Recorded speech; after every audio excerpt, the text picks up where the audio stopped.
There is a silence that is not the absence of sound, but the presence of a distance. It exists in the middle of a crowded room at a family dinner during a shared laugh among friends. It is the quiet of the observer, the one who stands just outside the circle of light, watching the dance of belonging from the shadows. This is the territory of the perpetual outsider. It is not a choice, but a state of being, a subtle, persistent hum of dissonance with the world, a feeling of being a guest in a house where everyone else is family, always mindful of where to step, how to speak, when to leave. This is the story of that quiet fracture, the hidden architecture of a life lived. Looking in, it begins not with a bang, but with a series of silences, a slight delay in the laughter. Beat too long before the smile.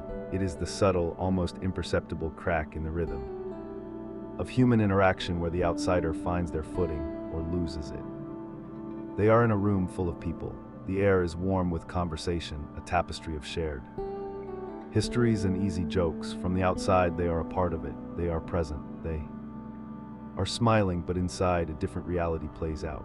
They are a translator in a foreign land, constantly converting their native thoughts into the local dialect. They are watching the social cues like a meteorologist reads a weather map, analyzing shifts in tone, the angle of a body, the subtext beneath a glance. It is exhausting work, this relentless cognitive labor of pretending the language comes naturally. There is a conversation about a television show everyone has seen. The references fly like familiar birds landing on shared understanding. The outsider has also seen the show. They followed the plot, knew the characters, but their experience of it was solitary. Internal, they lack the communal shorthand that has grown around it. When they offer a comment, it is factually correct, perhaps even insightful, but it lands with a different weight. It adds information, but not warmth. It is a statement, not a contribution to the collective energy. The conversation flows around their words like water around a stone, and then continues its course, a quiet fracture. Or it is the moment in a meeting, a family gathering, a dinner with friends. A consensus is forming, an unspoken agreement that ripples through the group. Nods are exchanged, a collective yes hangs in the air. The outsider feels a dissonance. They see a flaw, an alternative perspective, a question that nobody is asking, and they face the eternal choice to voice the dissonance and risk marking themselves as contrary, as the one who breaks the harmony, or to swallow the question, to let it settle in the stomach. Like a small, cold stone and nod along, both choices exact a price. One is the price of visibility, the other of self-betrayal. This is the perpetual calculus of the outsider. These are not moments of dramatic rejection. No one is being pointed at or shunned outright. The pain is not acute, it is chronic. It is the low-grade fever of social dissonance. It is the feeling of your own laughter sounding strange in your ears. Performance you are directing for yourself. It is the sensation of your hand reaching for a glass while your mind observes the action from a corner of the room, critiquing its grace, its timing. This self-awareness is the bars of the cage. The outsider is both the prisoner and the warden, trapped by a hypervigilance that was likely born as a protection but has since become a confinement. They become connoisseurs of belonging. They can spot its evidence in the way too. Colleagues lean in towards each other, in the effortless finishing of each other's sentences, in the gentle, unthinking teasing that signifies deep security. They study these rituals like an anthropologist, cataloging the customs of a tribe they can visit but never join. There is a deep, aching appreciation for this grace of easy connection, reverence for its beauty, and alongside it, the quiet, devastating understanding that it is a country to which they do not hold a passport. The visa of their presence is always temporary, contingent on their continued effort to blend in. The fracture is not a single, clean break. It is a hairline crack that runs through the entirety of their lived experience. It is there in the hesitation before accepting an invitation, the mental preparation required for social immersion.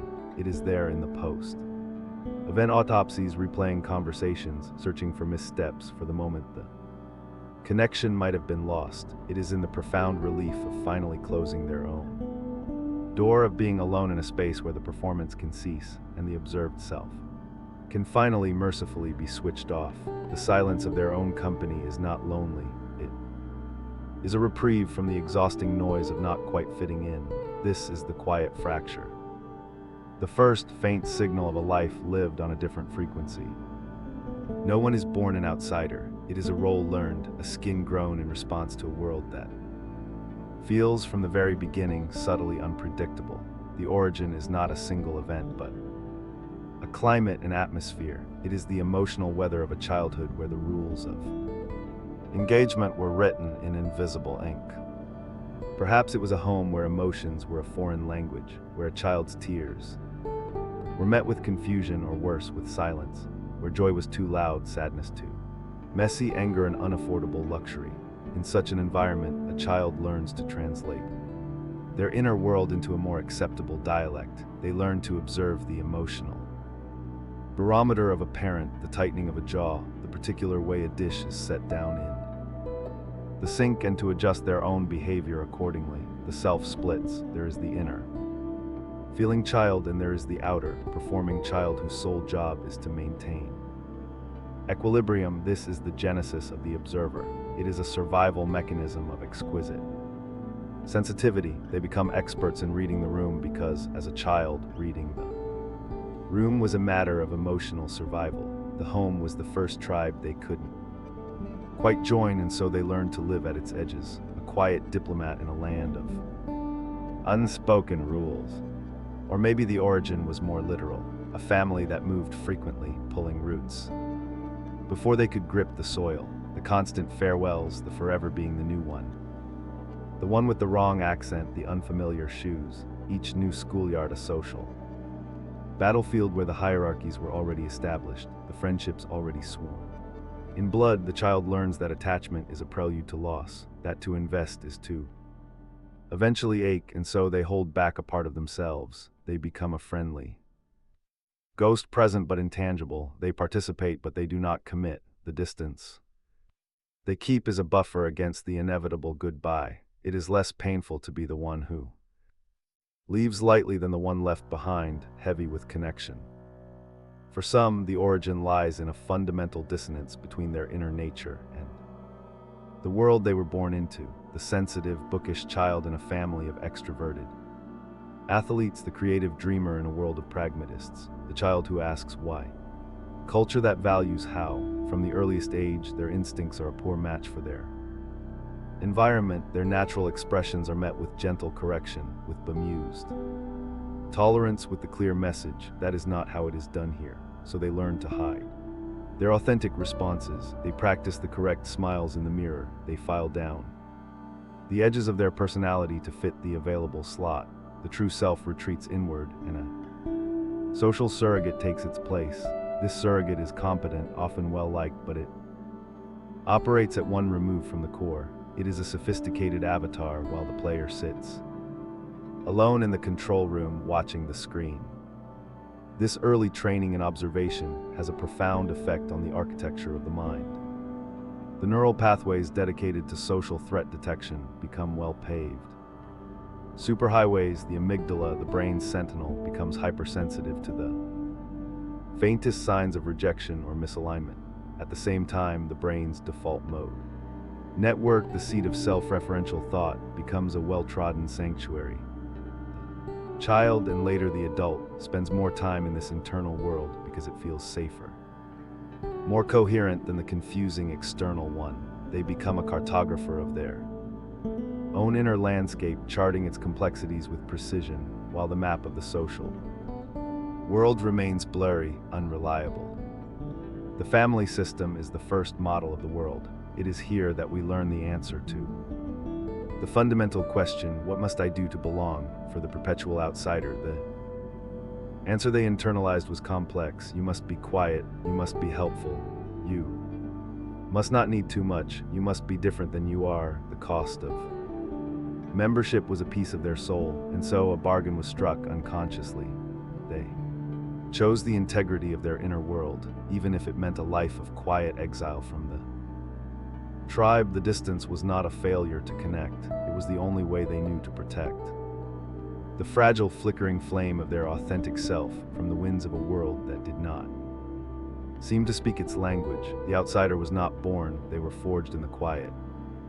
Desperate need to survive as themselves. The ache of not belonging is not a metaphor.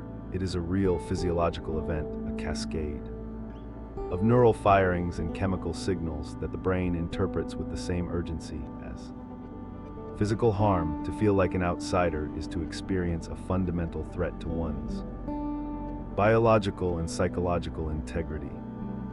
When the social self is rebuffed, when a comment lands in silence, or when the subtle dance of conversation falters, the brain sounds an alarm. The interior cingulate cortex, region deep within the brain's folds, lights up with activity. This is not merely the seat of emotional pain, it is the very same neural territory that processes the sharp, distressing signal of physical injury. The brain, in its ancient wisdom, makes little distinction between a broken bone and a broken connection. Both are threats to survival. For social species, exclusion from the tribe once meant almost certain death, exposure to predators, loss of shared resources, a solitary end. The pain of social rejection is an evolutionary alarm system, a desperate signal to re-engage, to repair the bond, to find your way back to the safety of the group. For the perpetual outsider, this alarm is not an occasional siren, it is a constant, low-grade hum in the background of their being. Persistent physiological state of alert.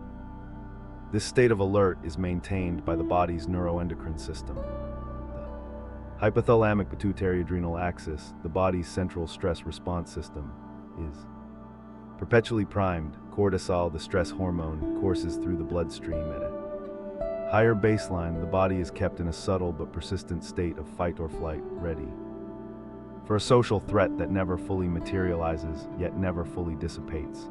This is the hidden physiological toll of the outsider's existence, a nervous system forever braced for a blow that is not physical but existential. The heart rate may be slightly elevated, the muscles subtly tense, the mind constantly scanning, not for predators in the tall grass, but for micro-expressions of disapproval, for the faintest hint of disconnection. Another's eyes, it is an exhausting way to move through the world, this constant, silent vigilance. Yet there is a paradox in this neural landscape. While the brain registers exclusion as pain, the outsider's well-developed observer skills are a testament to another sophisticated neural system, the social cognitive network. This network, which includes the temporoparietal junction and the medial prefrontal cortex, is responsible for theory of mind, the ability to understand the thoughts, feelings, and intentions of others. The outsider, this network is often hyperdeveloped. Years of careful observation, of decoding subtle social cues as a matter of psychological necessity, have forged the neural pathways into instruments of remarkable sensitivity. They are masterful interpreters of the unspoken. They can sense a shift in a room's atmosphere before anyone has spoken a word. This is not a mystical gift, it is a hard-won neurological adaptation, a survival skill carved into the very fabric of their brain. But this exquisite sensitivity comes at a cost. The mirror neuron system, a network of cells that fire both when we perform an action and when we see another perform that same action, is in a state of constant, empathetic overdrive. The outsider doesn't just see another's joy or pain, they feel an echo of it within their own nervous system. This profound empathy, however, can be overwhelming. It adds layers of data to every social interaction, increasing the cognitive load. It can lead to a confusion of self and other, difficulty in knowing where their own emotions end and another's begin. This porousness of the self makes the rough and tumble of social life feel like walking on a bed of sharp stones without the protection of emotional calluses. The very mechanism that allows for deep understanding also reinforces the need for protective distance. Ultimately, the brain of the perpetual outsider is an organ caught in a cruel contradiction. It is wired for connection, screaming in pain at the slightest hint of exclusion, yet it is also wired for hypervigilance and profound empathy, making the very act of connection a complex, exhausting, and sometimes painful undertaking. The body is kept in a state of high alert, prepared for a social world that feels perpetually unsafe. The Mind is a brilliant but overwhelmed processor of social data. The hidden pain is not just in the heart, it is in the humming circuitry, the flowing hormones, the very biology of it. Creature designed for a tribe it can perceive with perfect clarity, but never quite seem to join. The greatest confinement is not built with walls of stone, but with the intangible bricks of thought and belief.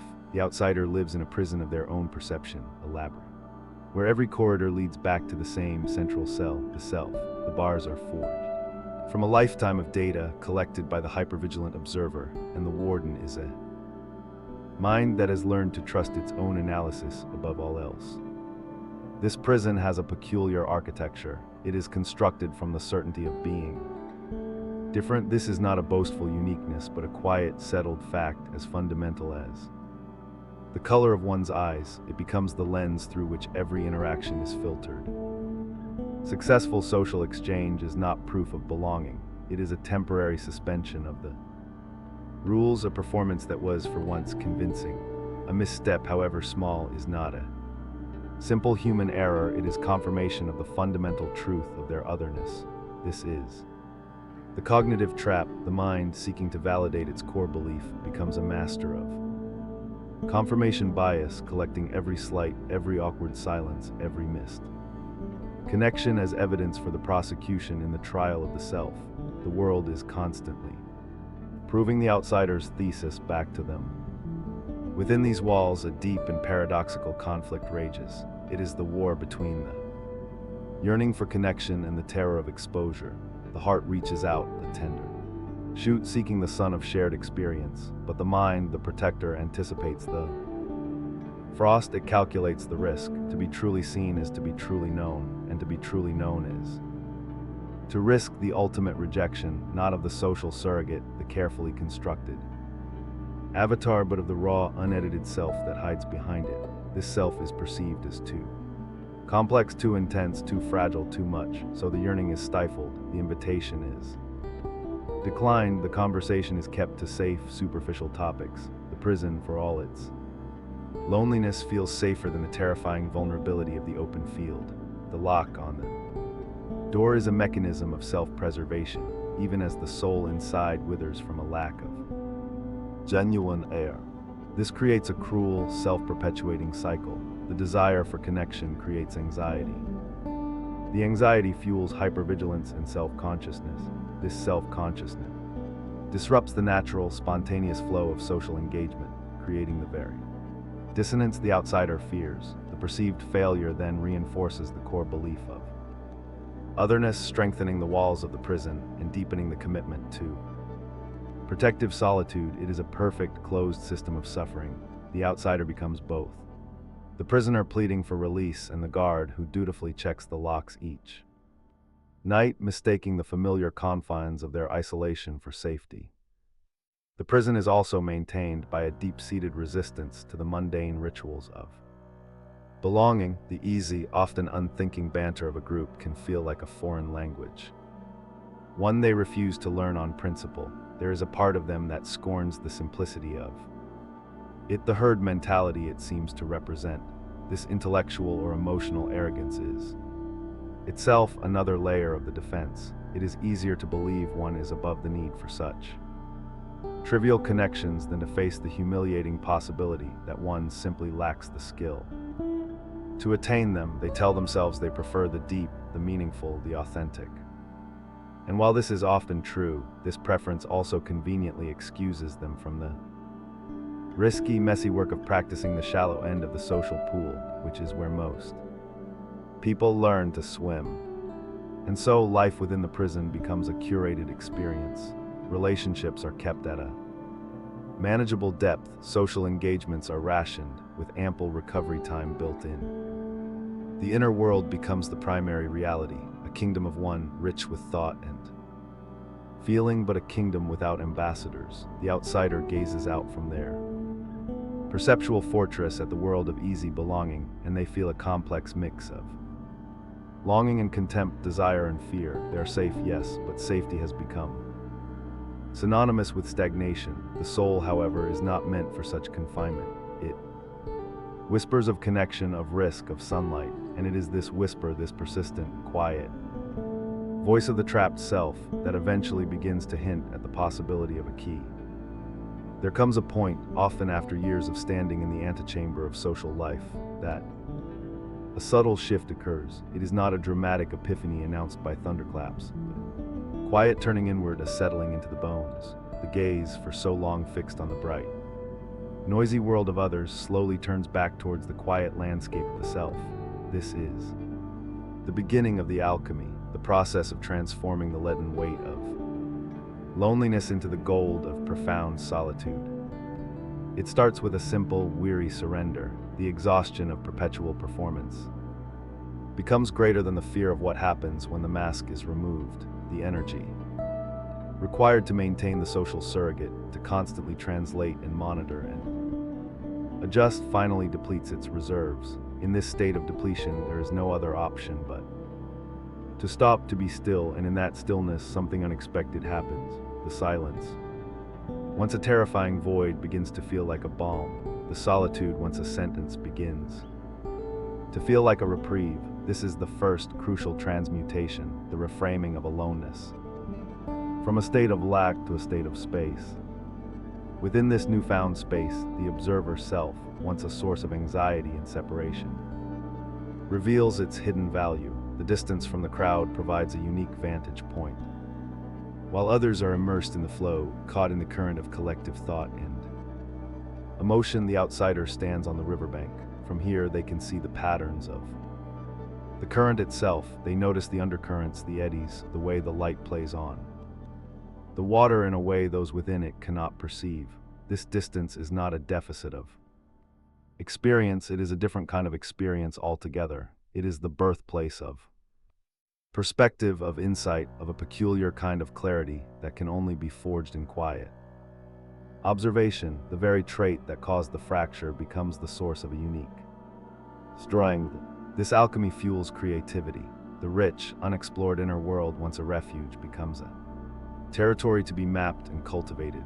The thoughts and feelings that had no outlet, the social sphere, find expression on the page, the canvas, the musical score, or in the deep, focused pursuit of knowledge. The outsider realizes that their inner world is not a barren place of exile, but a fertile ground. The energy once spent on trying to connect outwardly is redirected inward, and in that process they connect to something essential, the core of their own creativity. They begin to speak in a language that is authentically their own, and in doing so, they may eventually find that they are not speaking into a void, but to the scattered tribe of others who understand that frequency. A gentle compassion begins to bloom, first for the self. They look back on the years of struggle, not with shame, but with a poignant understanding. They see the child who learned to be quiet, the adolescent who held back, the adult who performed so tirelessly. They see it not as a series of failures, but as a long, arduous strategy for survival. This self-compassion then radiates outward. They begin to see the subtle performances in others. They recognize the hidden insecurities, the small pretensions, the tiny acts of social bravery in those who seem so at ease. They realize that the circle of belonging may not be as solid as it appears from the outside, that many within it are also in their own ways performing. The insider becomes not an object of envy, but a fellow human, perhaps navigating a different, but no less real, set of social complexities. This is the turning point, the realization that the goal was never to become an insider. The goal was to become whole. The outsider stops trying to break into the fortress and instead turns to tend their own garden.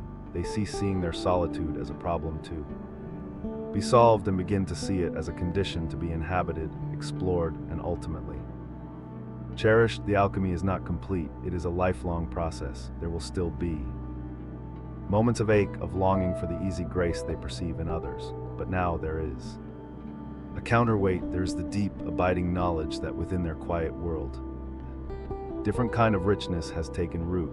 The pain of the outsider was the friction required to create the pearl of a unique and authentic self. Healing does not mean the disappearance of the observer. It is not an exorcism, but an integration. The gaze that once felt like a curse becomes a calibrated instrument. Distance that once meant loneliness becomes a sacred space, a necessary boundary that allows the self to breathe, to create, to see clearly. The final stage is not about arriving at a destination called belonging, but about making peace with the path of the one who walks forever a little apart. This integration begins with a conscious choice to lower the drawbridge, not to let just anyone in, but to end the siege against the self. It is a decision to stop viewing their sensitivity as a flaw and to start treating it as a faculty. They learn to dial its intensity up or down, to use it with intention. In a loud room, they may still retreat inward, but now it is a tactical retreat, a way to conserve energy, not a panicked flight. They begin to offer their observations not as challenges or awkward interjections, but as genuine contributions, a different angle, a deeper question. They learn that their perspective, born of the margins, has value in the center. They stop apologizing for the way they see the world and start sharing the view. This allows for a new kind of connection. They no longer seek a tribe that will erase their otherness, but a scattered constellation of fellow travelers who recognize the same stars. These connections are different. They are built not on the relentless, easy banter of the group, but on the solid ground of mutual understanding. There is a profound relief in being with someone where the performance can cease, where the observer can stand down. In these relationships, silence is not a void to be filled, but a shared territory. Look can contain a paragraph, a single sentence can hold an entire history. They find that they do not need a crowd, they need a few key witnesses to their existence. The integration is, at its heart, a reconciliation of opposites. It is learning to hold the yearning for connection in one hand and the need for solitude in the other, and seeing that they are not in conflict but in dialogue. It is understanding that one can feel a profound love for humanity while simultaneously needing long stretches of time away from it. It is accepting the social self and the solitary self not as enemies, but as partners. In a single life, the social self learns to navigate the world with more grace, borrowing confidence from the solitary self's deep roots. The solitary self learns to be nourished by the genuine connections the social self manages to forge. And so the perpetual outsider does not cease to be an outsider. The fundamental frequency of their being does not change. Instead, they learn to stop trying to tune themselves to the dominant station. They learn to broadcast clearly and without static. On their own unique bandwidths, they build a life that honors their rhythm, a life with space for silence, for depth, for the sudden, urgent need to walk away from the crowd and simply be. They curate an existence that does not punish their nature, but provides a sanctuary for it. In the end, there is a quiet victory. It is not marked by a parade or a certificate of membership. It is felt in the quiet of an evening alone that is no longer lonely.